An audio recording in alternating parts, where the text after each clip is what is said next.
तुषार पाठक, इनका सवाल है कि इंसान अपने ज़िंदगी में एक ही बार घर बनाता है और वो घर बनाते वक्त ये सोचता है कि रिस्क क्यों ले, इसलिए वो वास्तुशास्त्र के अनुसार बनाना चाहता है। अब आपके सवाल का मतलब ये हुआ कि कुछ लोगों का अगर वास्तुशास्त्र पर विश्वास भी नहीं है फिर भी वो रिस्क नहीं लेना चाहते हैं। क्या जानो अगर वास्तुशास्त्र सच हो तो उसके बुरे परिणाम हमको भुगतने नहीं पड़ने चाहिए, इसलिए वास्तुशास्त्र के अनुसार हमने घर बनाना चाहिए। यही तो असमंजस और डर के आधार पर सभी अंधविश्वास टिके रहते हैं। लड़कियों ने सीखना शुरू किया।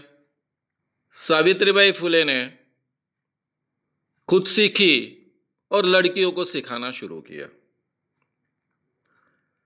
तब उनके घर के लोगों की मानसिकता क्या होगी? यही मानसिकता होगी ना, हमारी लड़की तो अकेली है या दो ही लड़कियां हैं, जिंदगी में एक बार सीखेगी, लेकिन रिस्क कौन ले? सीखने के कारण हमारे सभी पूर्वज गर्त में चले जाते हैं। ये धर्मद्रोही काम है, धर्म विरोधी काम है, सब नरक में चले जाएंगे। ये अगर उन्होंने सोचा होता तो क्या पहले की लड़कियां सीख पाती थी? और पहले 10, 20, 50, 100 लड़कियों ने बहुत बड़ी हिम्मत दिखाई होगी, तभी फिर बाकी हजारों लड़कियों की हिम्मत बढ़ी और तब जाकर आज गांव गांव की लड़कियां सीख रही है। ये जो सिक्योरिटी की भावना हमारे मन में होती है, सुरक्षा की भावना हमारे मन में होती है, और इसीलिए सभी प्रकार के अंधविश्वास को हम पकड़ कर बैठते हैं।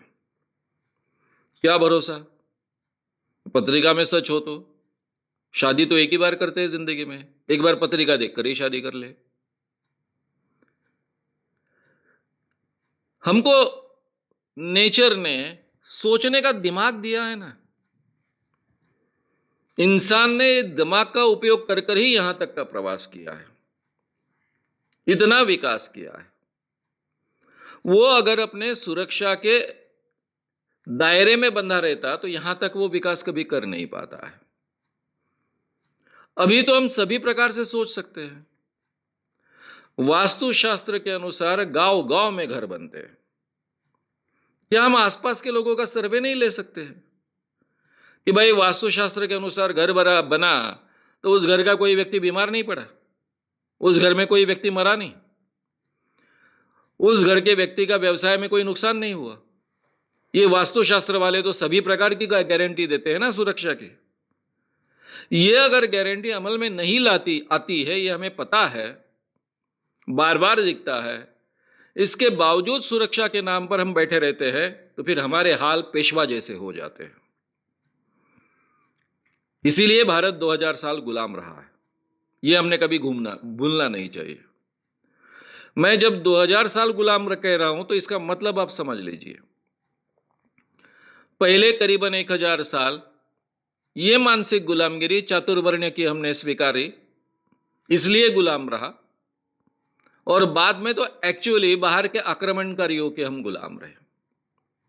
ये इसी मानसिकता का नतीजा है। इसीलिए स्वातंत्र्य वीर या फिर आप विदा सावरकर कह लीजिए, विदा सावरकर कहते हैं कि जिन अंग्रेजों ने कभी मुहूर्त नाम की चीज पर विश्वास नहीं रखा, कोई भी अतिक्रमण करते वक्त, कोई भी युद्ध करते वक्त, कोई भी काम करते वक्त कभी शुभ अशुभ का विचार नहीं किया। उन अंग्रेजों का, ब्रिटिशों का राज पूरे दुनिया में फैला, सूर्य डूबता नहीं इतने विस्तीर्ण प्रदेशों में फैला।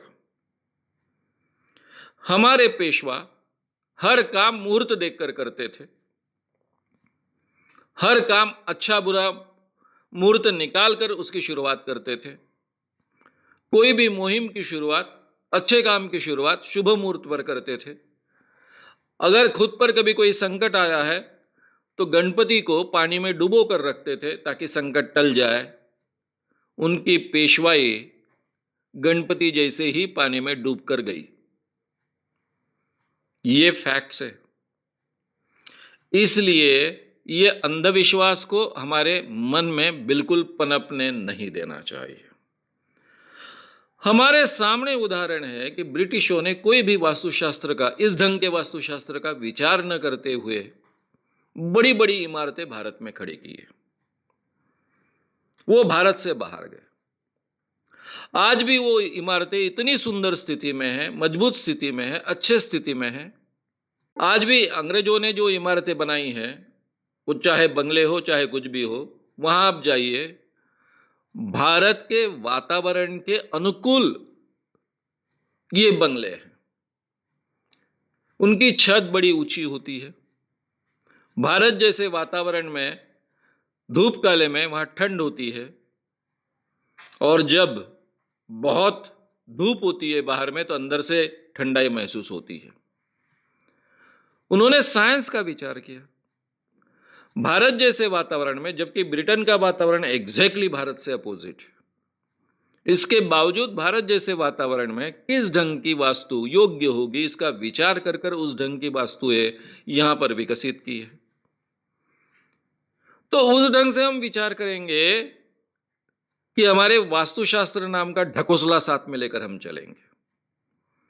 उसकी कल्पना ही गंदी है कि एक वास्तु पुरुष होता है, वो वास्तु पुरुष को भजन कर सकता है, हम पर कोप कर सकता है, प्रसन्न हो सकता है।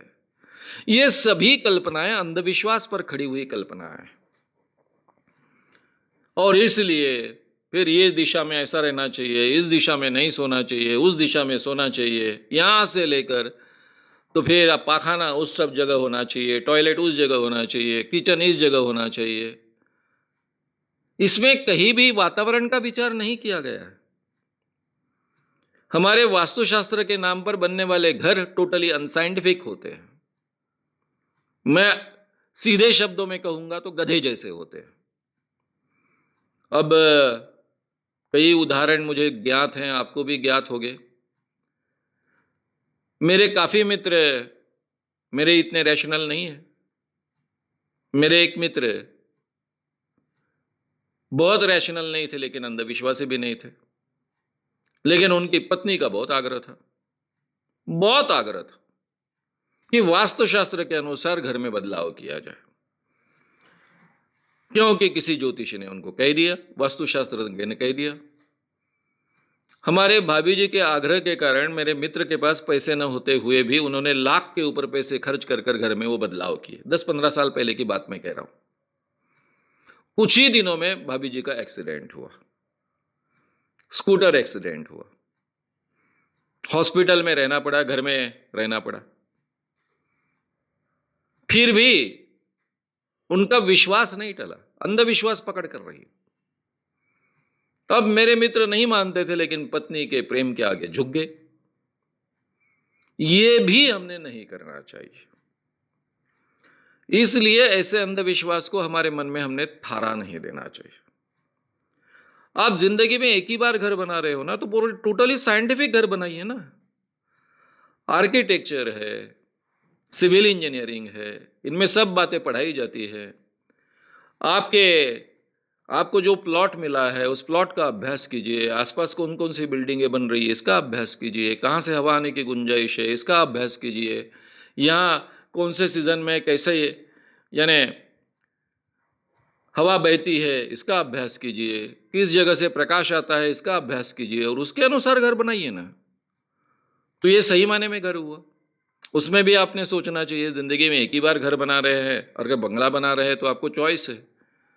तो ऐसा बनाइए कि जब धूप में वो ठंडा रहे ज़्यादा से ज़्यादा, और ठंडी में गर्म रहे।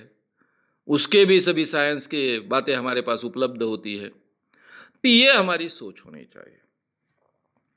अब मेरे जैसा व्यक्ति भी ऐसा सोचने लगेगा क्या कि चलो भाई रिस्क काय को ले कर ले उतना। आम इंसान इस ढंग से सोचता है, इसीलिए हम अंधविश्वास को इतने सालों से पकड़ कर बैठे। कभी हम कहते हैं हमारे माँ बाप के आगे झुकते हैं, कभी अपने पत्नी के आगे झुकते हैं, कभी अपने पति के आगे झुकते हैं, और अंधविश्वास को ढोते रहते हैं। कब बदलाव होगा? कब हम सुधरेंगे? कब हमारा देश बलिष्ठ होगा? यही बातें अगर सभी समाज सुधारकों ने की होती, गांधी जी जैसे व्यक्ति ने की होती, तो आज भी हम ब्रिटिशों के गुलाम रहते। आज भी हम ब्रिटिशों ने अगर छोड़ भी दिए होते तो कई राजाओं के गुलाम रहते। राजा की प्रजा रहती, राजा अपने हुकुम तंत्र से चलते। ना इस देश में लोकतंत्र आता, ना आपको मुझे बोलने का अधिकार मिलता। ना आज बराबरी का हक मिलता, ना समानता की बात कर पाते।